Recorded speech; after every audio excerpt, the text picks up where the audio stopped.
এখন বাজে 5টা 40। ঘর থেকে বেরিয়েছি 5টা 40-এ। কারণ ঘর থেকে বেরিয়েছি এই জন্যই যে সকাল 5টা 40, এটা রাত্র না, কিন্তু দেখে মনে হচ্ছে রাত্র।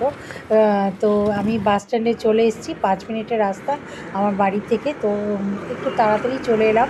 আর তারপরে এত বিরক্ত লাগছিল দাঁড়িয়ে থাকতে। তো 6টায় বাস ছিল, তো বাসে উঠেও পড়লাম।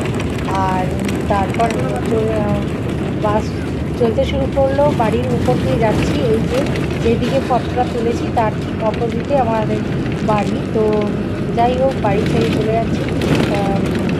তবে একবারে না, সেটা অবশ্যই কলকাতাতে থাকি যেহেতু, এখন যাওয়া আসা করতেই থাকবো, আর বাড়িতেও আসবো নিশ্চয়ই, সেই জন্য।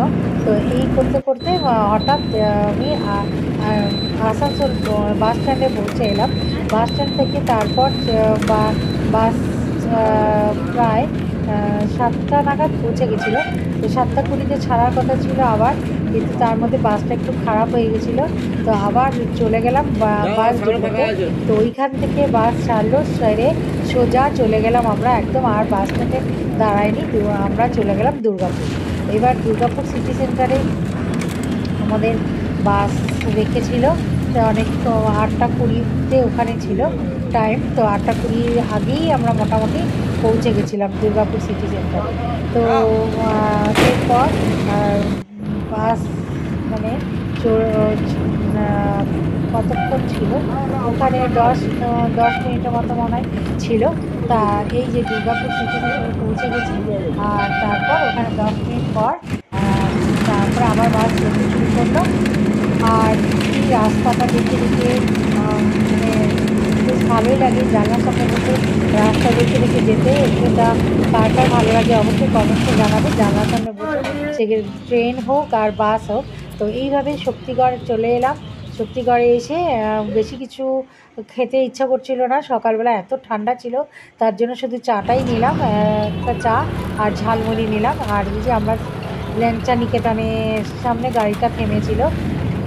রাস্তায় কিছু কিছু জায়গাতে প্রচণ্ড কুয়াশা ছিল, কিন্তু যাই হোক, আর তারপরে চলে এলাম স্প্ল্যানেটে। আর স্প্ল্যানেট থেকে মেট্রো করে বাড়ি চলে এলাম। আসার সময় গোপালের জন্য একটুখানি নিয়ে এসেছিলাম পেয়ারা এনেছি। পেয়ারাটা দেখে আমার খুব ভালো লাগলো, তাই ভাবলাম গপুকে প্রথমে দিয়ে নিই, তারপর আমরা ভাগ করে খাবো। তো এবার আমি কেটে দিইনি, এটা গপুকে দিলাম। তো গপু খেয়ে নিই, তারপর আমরা খাবো। বাড়ি থেকে এসেছি প্রায় 12:30-1টা হয়ে গেছে। তো আজকে বেশি কিছু রান্না করতে পারিনি, সেই জন্য বাঁধাকপির তরকারি করেছি আর ডাল করেছি। আর আমার ডগিদের জন্য চিকেন, ডগিদের জন্য চিকেন, ব্যাস এইটুকুই আজকে করেছি। তারপর বাজার যেতে হবে, তারপরে যা করবো।